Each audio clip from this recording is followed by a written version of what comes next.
Good evening, everyone. Welcome to another episode of Connected Women Win. And y'all, when I read this book, I was like, oh my gosh, this woman has been stalking my life because I'm serious. Everything in there, I was like, she gets me. She actually gets me.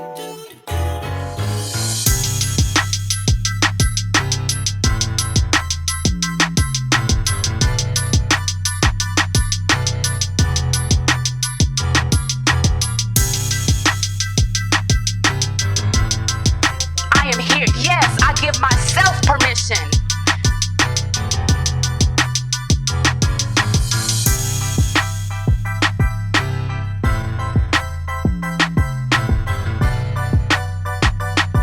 But tonight, I wanted to share a conversation about coaching. And I wanted to share this because a lot of times, as a coach, I have conversations with people who sometimes get coaching confused with counseling, or they get it confused with mentoring or accountability or consulting or training. And I'm here to set the record straight tonight on what is coaching and what coaching is not. And just in case you're wondering, I have served as a life coach, executive coach, leadership coach for the last 5 years under the umbrella of Maximize Growth LLC. And I absolutely love what I do. I love working with my clients. I love working with groups and individuals. More than anything, I love connecting people. And it's all the connections that I just got through naming: connection to God, to yourself, to your purpose, so that you can connect to others. So if you're watching this, like I said, just let me know that you can hear me. I see we've got some people on. Hello, Mertiz. Hello, Judy. Hi, Takia from Montgomery. Thank y'all so much. And do me a favor, share this out with people that you feel like really need to listen in so that we can get a clear understanding of what coaching is and what coaching isn't. So y'all ready to have this conversation tonight? So here's the thing. Coaching is really about helping people to get from one point to the other. Most of the times when people hear the term coach, they relate it to sports, right? So you have your football coaches, your sports coaches, and a lot of times that's what we think about when we hear the term coach. So coaching has so many different areas that you could coach in, and so many different specialties that you can go in. For me, I do life and executive and leadership coaching. So when I talk about this, just understand this is my frame of reference from where I'm coming from with this. But there's coaches around finances, around fitness, around you name it. Basically, at the end of the day, it's helping people to get from point A to point B. And that's the beauty and the function of coaching. But what coaching is usually compared to is counseling. So a lot of times as a coach, when I get somebody that comes in who I really feel like this is beyond my scope as a coach, I will usually refer them to counseling. So the difference between the two, coaching is more proactive, because when somebody comes to a coach, they're literally coming to say, hey, can you help me get from point A to point B, like I just said. When it comes to counseling, though, counseling is more reactive. Most of the times when people go to counseling, it's because they got stuck in an area. And that stuckness is not always around a trauma or a tragedy, but a lot of times it could be. They got stuck in a holding pattern, whether it's in their emotions or whether it's a life circumstance, and they need somebody to help them to get unstuck in that area. So case in point, if I'm in a coaching situation with a client and we're talking about a goal that they have, and maybe they're saying to me, Tasha, I don't know what I need to focus on. I don't know. And if I were to ask the question, so what are your goals? Where do you want to be? And if they're continually saying, I don't know, that's a red flag for me as a coach to say, okay, why don't we pause this? Because one thing as a coach I cannot do is I cannot tell you what your goals are. I cannot tell you what you need to focus on. A coach is not there to be somebody's God. A coach, I used to say this all the time, I'm not your God, I'm not your Holy Spirit.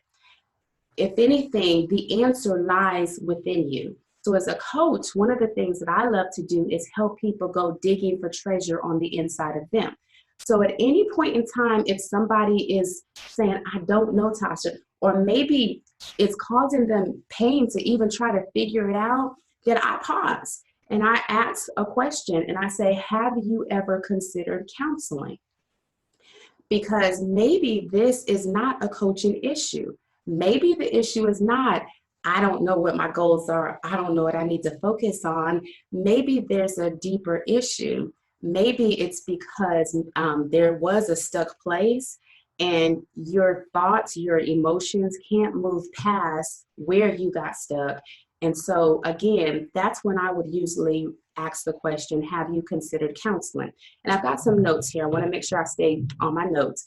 So, coaching versus counseling and therapy. I mentioned coaching is proactive, counseling is reactive. Both have their functions. One is not more right and one is not more wrong. It literally depends on the person. I say here, if we sense someone can't move forward, then we as a coach should disengage in a sensitive manner with the coaching process, because if I try to dig deeper and somebody's saying, I don't know, and it's causing them stress, strain, to be able to try to figure out, that I could cause more harm than good. So as a coach, I have to have discernment and I have to be sensitive to that fact and understand that there are some situations that require counseling, not coaching. Um, I always ask if they've spoken to a qualified therapist, and if not, I can close the session down and I can give a list of recommendations. Are y'all understanding the difference between the two? A coach cannot tell someone what they need to focus on. They cannot tell somebody what they need to do. That is not my job as a coach. My coach is to help you go digging for treasure on the inside of you, to help you come up with strategies to help you achieve your goal to get from point A to point B. Am I making sense? If I am, give me some hearts, give me some yeses, give me something. Thank you, Price or Whitney. Thank you so much. So, coaching versus counseling and therapy. Like I said, as a coach, and I'm a certified coach, there are certain boundaries that I cannot cross.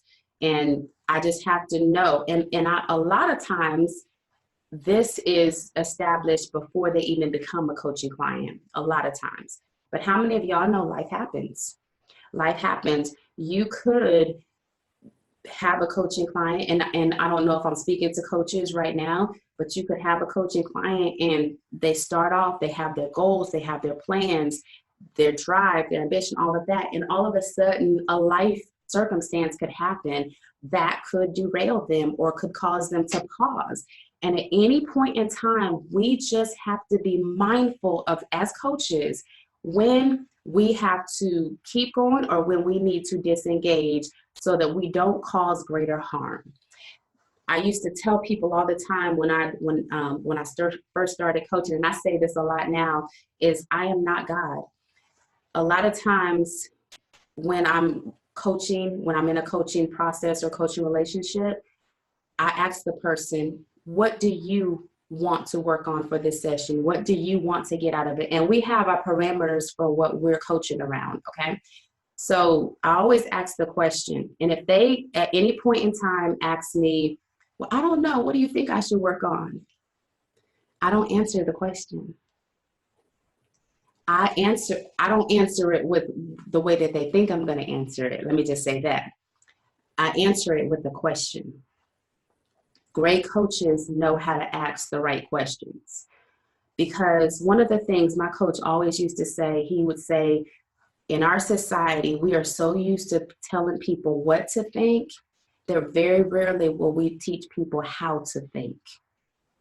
And a good coach will ask you the right kind of questions that will cause you to think and cause you to reflect.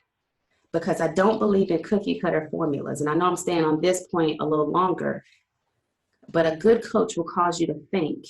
And so I've just learned through these 5 years that I've been doing this, There's certain questions that I just will not answer. If it looks like the client is looking for an answer from me, if I answer it, I will rob them of the opportunity to think for themselves. Y'all following me? All right.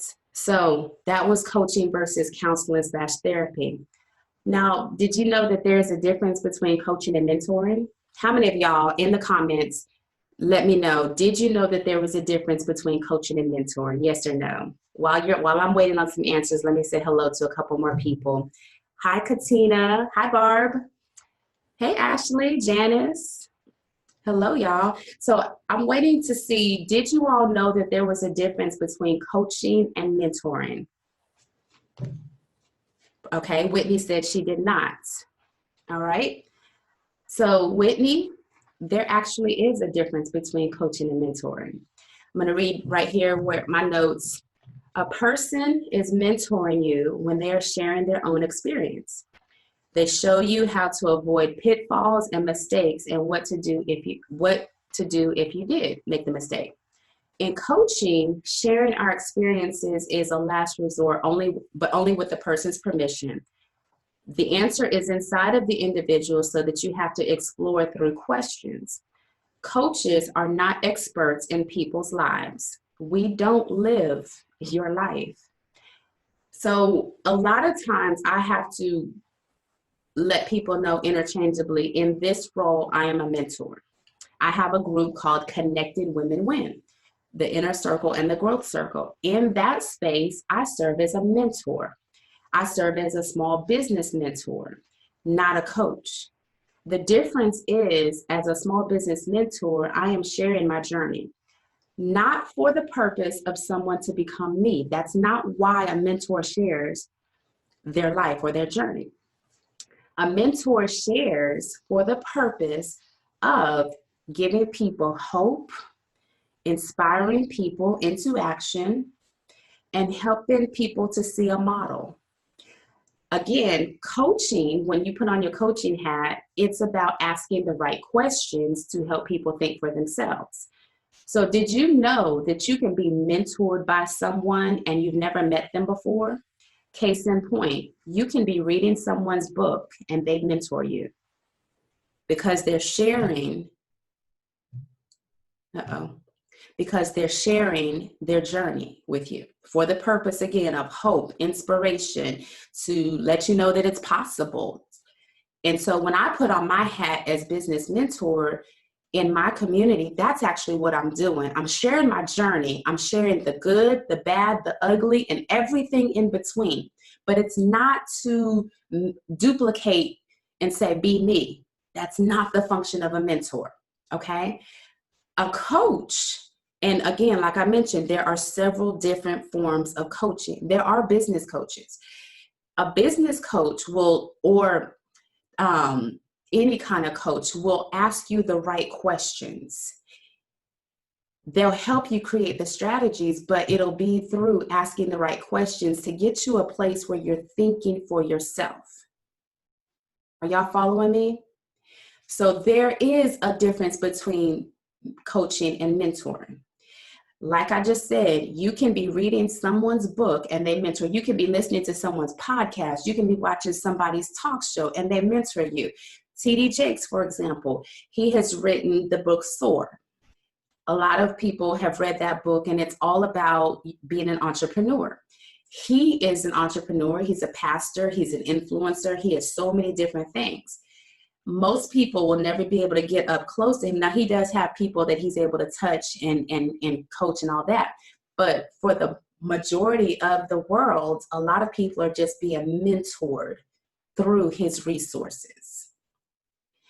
You can actually have a mentor that you do physically have engagement, conversation with. Maybe it's in person or maybe it's through technology. You can't have someone that's mentoring. It is different from coaching. Whitney, you said you did not. Did I just help enlighten you between the difference between coaching and mentoring? Okay. The other one is there is a difference between coaching versus teaching, facilitating, and training. So let's talk about that for a minute. Training When you're in a training environment, a lot of times what you're doing is you are literally receiving information. That's what training is. It's an exchange of information. You have somebody that's probably standing up in a room or could be on a webinar, or, you know, our society now has so many different ways that we can train. You may be, like I go to a boot camp every morning, 5 a.m., Casey Scott. She is a trainer. It's an exchange of information. A lot of times it's the how do you do this? Coaching may not always be an exchange of information, because a trainer may be the expert who is sharing their knowledge, they're sharing their wisdom, they're exchanging information, and they are seen as the expert in the room. Again, in coaching, it's about pulling it out of you. I have here, when someone is sharing content, be that in the context of teaching, facilitating, or training, they are not coaching. Guiding someone through a linear and static personal growth curriculum is not coaching, it is facilitating. Facilitating is another form of training, and it may be interactive. For example, I could facilitate a group training. I could facilitate, one of the things I always specialize in is leadership. So I could facilitate a leadership training on communication. We could be role playing. We could be talking about personality profiles. We could be doing all that. And that's a facilitation type training. The coaching process is an open process, able to flex and go wherever the consciousness of the individual takes it in pursuit of helping that individual move forward. Remember I said from point A to point B, to the success that they aspire in their lives. A lot of times in the coaching process, the individual comes to the coaching relationship already knowing, this is what I want to do, this is who I want to be. They just need help understanding how to create the right strategies that are unique and specific to them. If you were to purchase a course, that, let's say you wanted to learn how to create digital courses, and you purchase a course, and they're telling you A, B, C, D, this is how you create your digital course, that is a training. They're telling you A, B, C, do these steps. This is how you can accomplish where you want to go. Coaching is not like that. Again, as a coach, I am not an expert in somebody's life. The person is the expert in their own life. They just need help uncovering or getting it out of them. It's similar to a midwife. When a woman is pregnant with a baby, the midwife did not put that baby in her, but the midwife does help that woman to give birth. Okay? A lot of times, here's another one that I see people get confused on, is they think their friends can be their coach. Now, okay, I got to take it to the comments here. How many of you all agree? Can your friend be your coach? True or false? In the comment section, what do you think? Can your friend be your coach? I just want to hear from you. Hi, Vicki. Thank you for joining. True or false? Can your friend be your coach? Hi, Dr. Lashley. Thank you for tuning in tonight.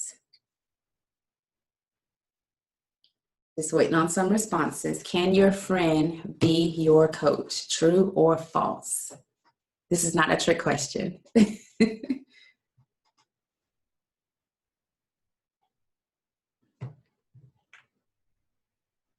Okay, Deborah, thank you for responding. Deborah says no. Yeah, that's correct. I don't believe that a friend can be your coach because they're more invested. Thank you, Takia. They're more invested in the friendship. Now, I agree, Deborah. It does depend. It takes a special kind of friend to know the difference. But I'm going to talk about accountability partners in just a minute, okay? But in the context of what I'm talking about in coaching, helping someone get to point A to point B, and you have a dream, you have a desire, a goal, or whatever, I'm talking about in a context typically that a friend may not be the best coach. Case in point in business, okay? Listen to this. Whatever is shared with a coach remains confidential, aside from any gross infringements of the law, right? A coach is 100% committed to the success of the participant. A coach has no judgment on whether a decision is right or wrong, and the coach will support you in observing the consequences of your actions and decisions to learn and modify the approach for improved action.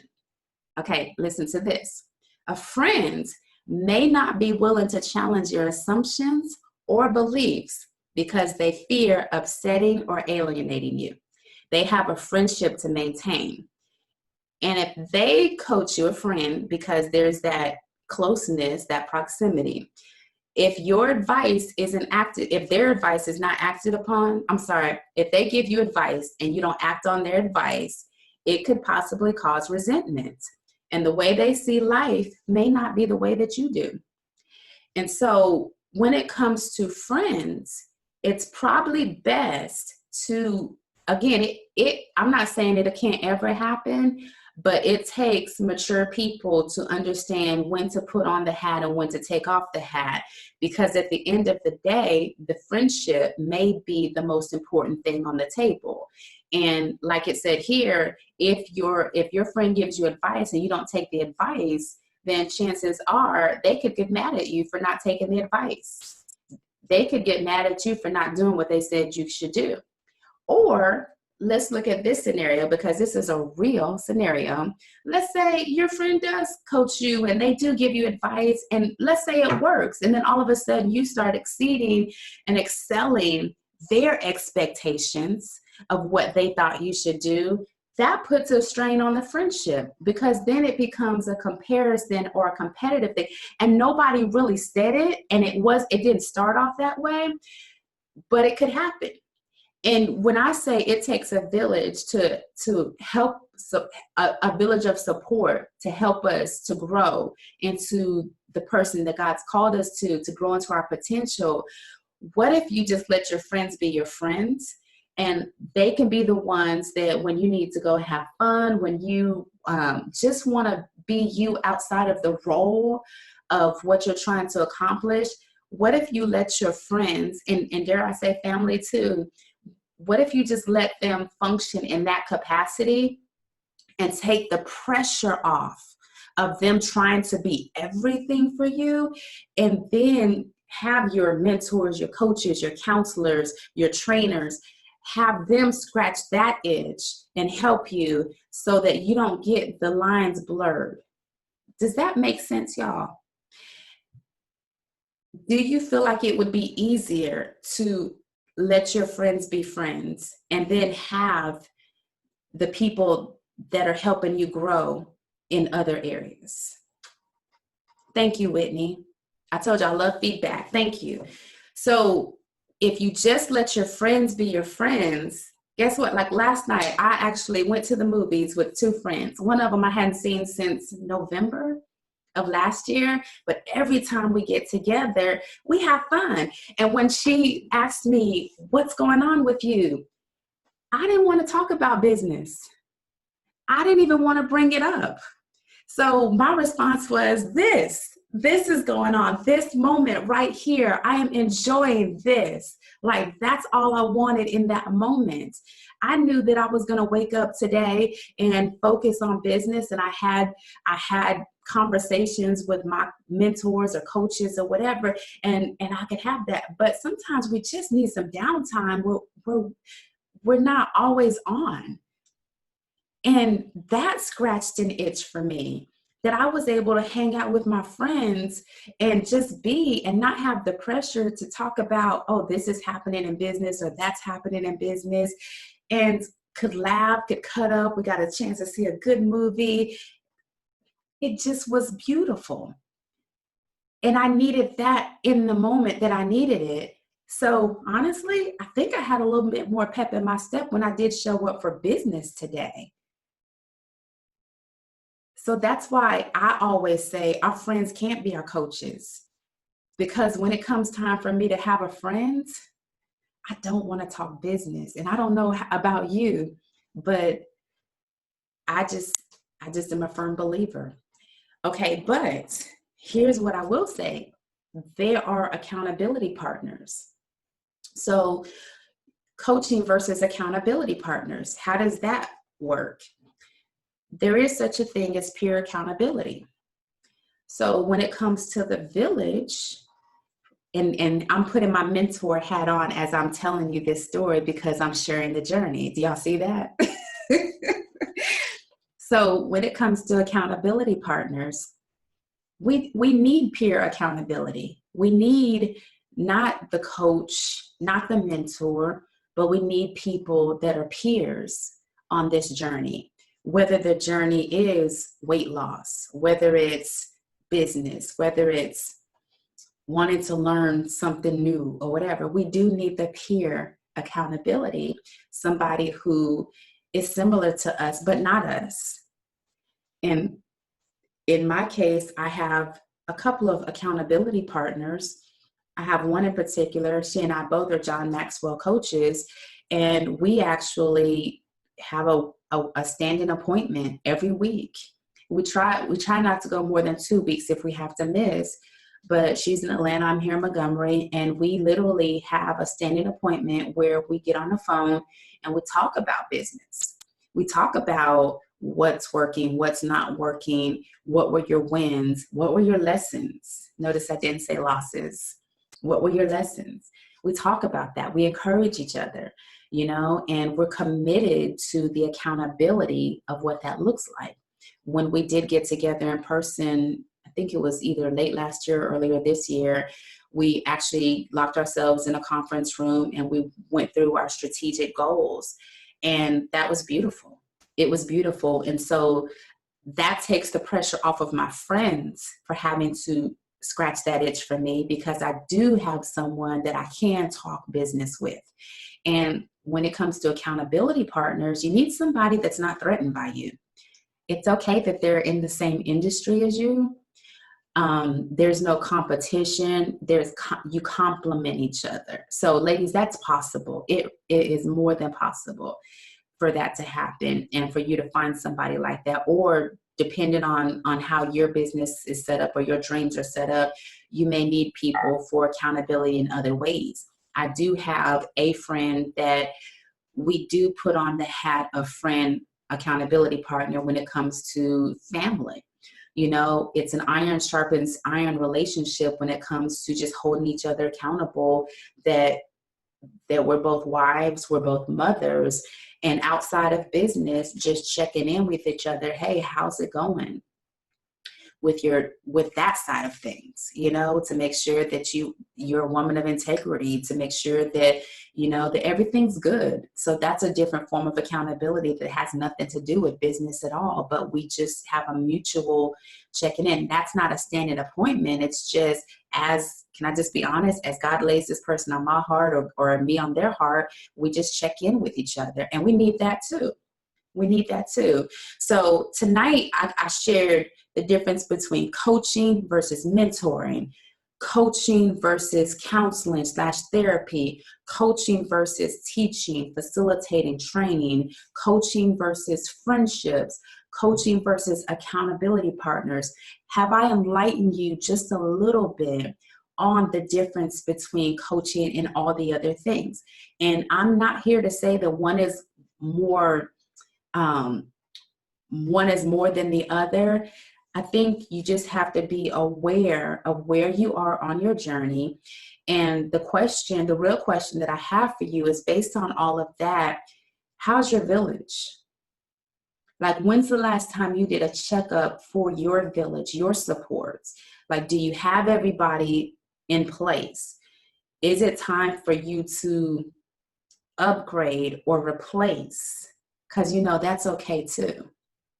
If you find that you are being coached but you're not challenged, they're not asking you questions, if you have somebody that's always feeding you what to do, that's not coaching, y'all.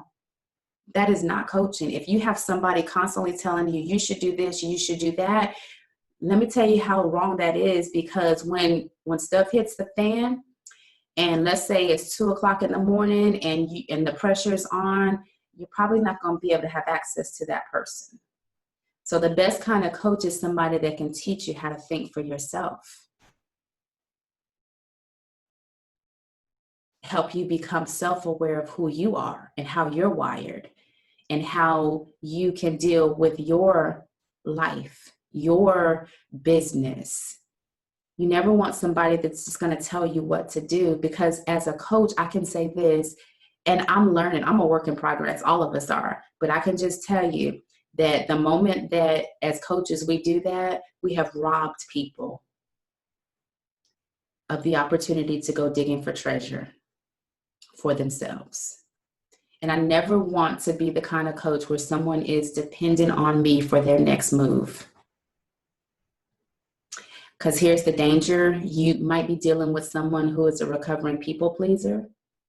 You may be dealing with someone who maybe has been in an abusive relationship or a manipulative relationship, and they're looking for somebody to control them. I know that sounds harsh, y'all.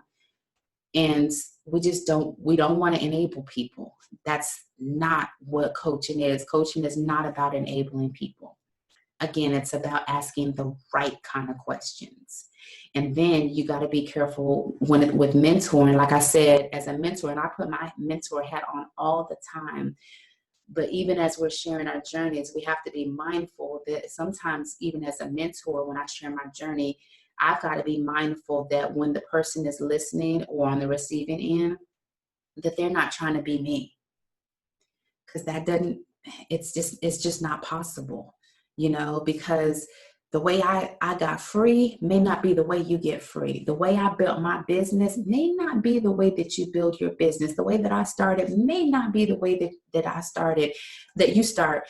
You can be inspired by people. You can be inspired by people. But at the end of the day, who are you? Who are you? Okay. Thank you, Janice. Thank you, Mika. Thank you, Deborah. So that's the challenge that I leave with you. Who's your village? Who do you need? Where do you need to do some fine tuning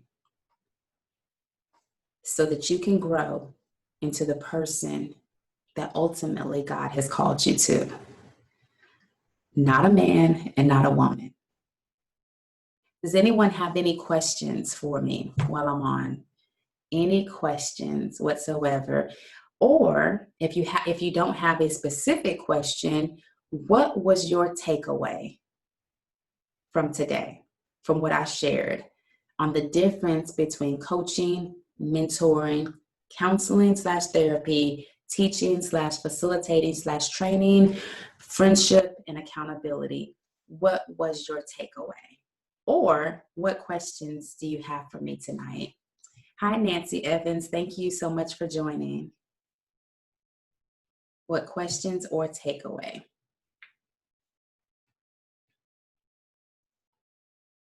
And while I'm waiting on questions or takeaway to come in, one of the things that I'm loving in this season that I'm in is helping people to understand more about themselves and how they're wired. And one of the tools that I'm using is the DISC personality profile. If you've ever heard of personality profiles at all, there's many different ones. You've got Myers-Briggs, you've got the DISC, you've got the Enneagram. I hope I'm saying it right. You've got so many different ones, but the one that I chose was the DISC. I also use another one called Wired That Way.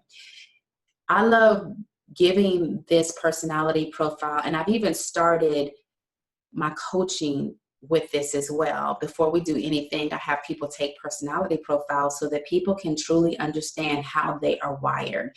And it's not to say that this is to box anyone in. It just means which personality style are you dominant in, or it could be a blend, right? And so I started doing this, and I've absolutely loved the aha moments that people have because here's the thing, a lot of times it's not a surprise. A lot of times the responses are, oh my gosh, this is so me. And it's almost like the validation to say, wow, that's why that went down the way it did, or I get it, you know, and even more so in an organization, helping people to understand not just how they're wired and be self-aware of themselves, but also now that I get this about me, how do I communicate to personalities that are either different from me or just like me? And I'm loving being able to go into work with individuals and go into these organizations and do this because it has been a game changer, y'all. And the person in a relationship who is the most self-aware is the one who has the responsibility. When you know better, you do better, right? So if you're interested in learning, how can I take this for myself, because I do it for individuals, or how can I bring this to my group, my job, my organization? Send me an inbox or email, tasha@tashamscott.com, and I definitely would love to have a conversation around that. So let's look at these takeaways. Barb says, letting friends and families be just that, not coaches. Yes, Barb. I heard Lisa Nichols say when she's ready to go to a barbecue, she just wants to show up for the barbecue and not have to mix the two. That's how family and friends, I don't think we should put pressure on families and friends to scratch that itch or be that for us, because we're going to need them in a different capacity. Deborah says her takeaway is, I need to refine my village. Dr. Lashley says DISC is the best. Yes, it is. It's really good for communication, team building, leadership. It is really, really good. Mika says personality inventories are amazing. I have my students complete one at the beginning of the school year. It really is, Mika. And I can see how even in the education world, how that is crucial. I actually had my daughter and my husband do one too.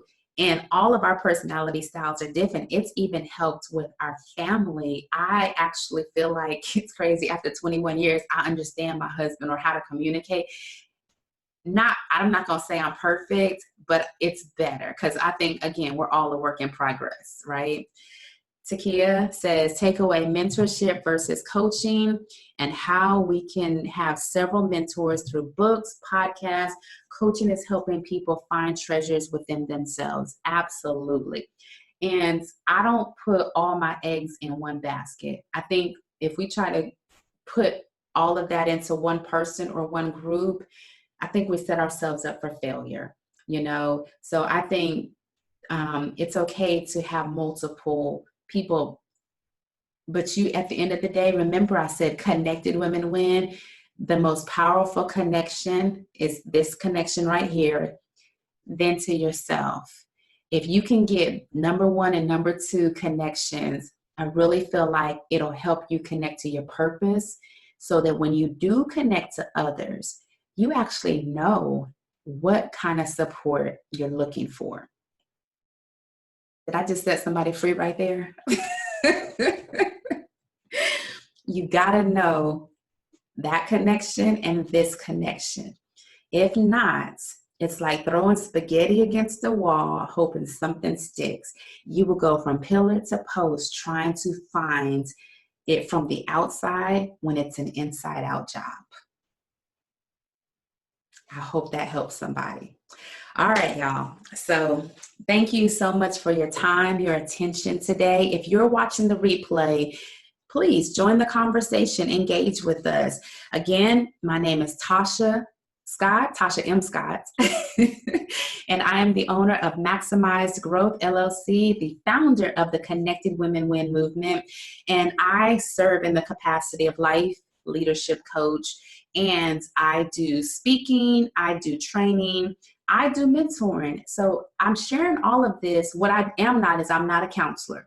I'm not a therapist. I do have plenty of people I can refer to. Matter of fact, one of them just signed on. Grace Point Behavioral is watching now. So I have plenty of people that I can refer to for counseling. And also when it comes to teaching, facilitating, and training, I heard somebody say this today, and I use this all the time. I know how to stay in my lane, and I know how to connect. If I don't know the answer, or if it's not my area of expertise, I'm going to connect you with the experts. All right. So thank you again. Y'all have a wonderful, wonderful day. And if you have some topics you want me to talk about, let me know that too. Okay. All right, y'all. Take care. Thank you so much. And remember, it takes a village. Bye, y'all.